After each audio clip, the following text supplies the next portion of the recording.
Welcome to this explainer.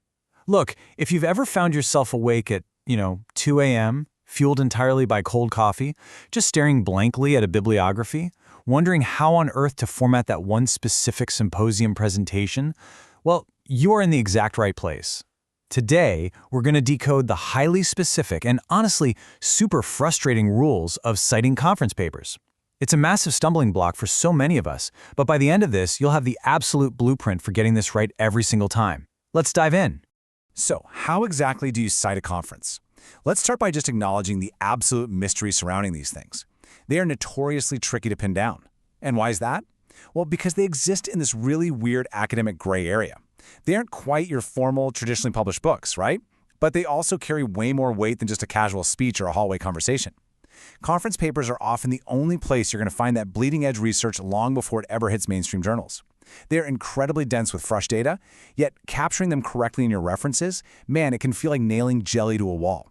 But don't worry, we're going to clear all that up right now. Think of this required checklist as the universal DNA for literally any conference citation.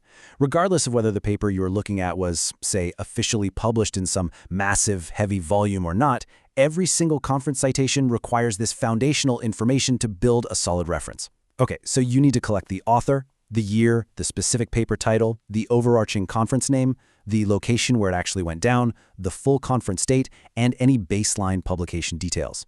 If you miss even one of these core building blocks, your whole citation starts to wobble. So consider this your essential, non-negotiable checklist. Now, once you have that basic DNA, you kind of hit a fork in the road, and it totally depends on the specific type of paper you have in front of you.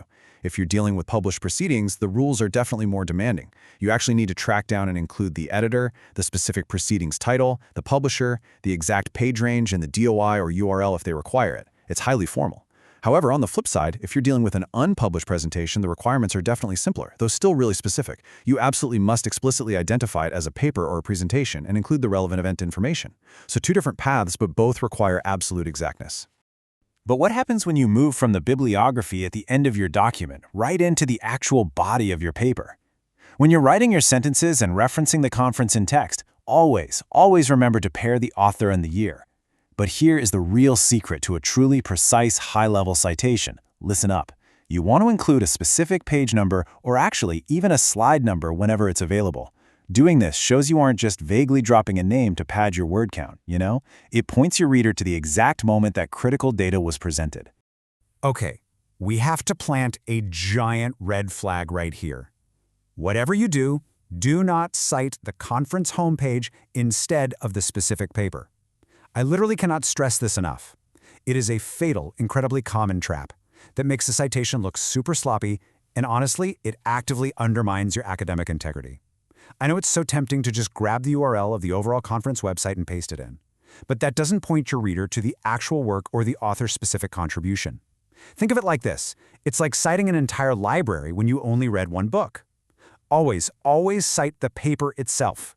Now, if this rigid process is making your head spin a bit, which is totally fair, there is a fantastic shortcut to automate the whole thing. Let technology do the heavy lifting for you. The Harvard Reference Generator, which you can find at harvardreferencegenerator.co.uk, can actually build this for you in just a couple of really easy steps. First, you just identify whether the work was published, presented, or accessed online. Second, you punch that foundational info we talked about earlier into the generator, and boom, it'll churn out a flawless Harvard conference paper reference for you. It's honestly an incredible tool for making sure your formatting is completely bulletproof, totally saving you from that 2 a.m. headache. Which brings us to our final question. Are your citations truly conference ready?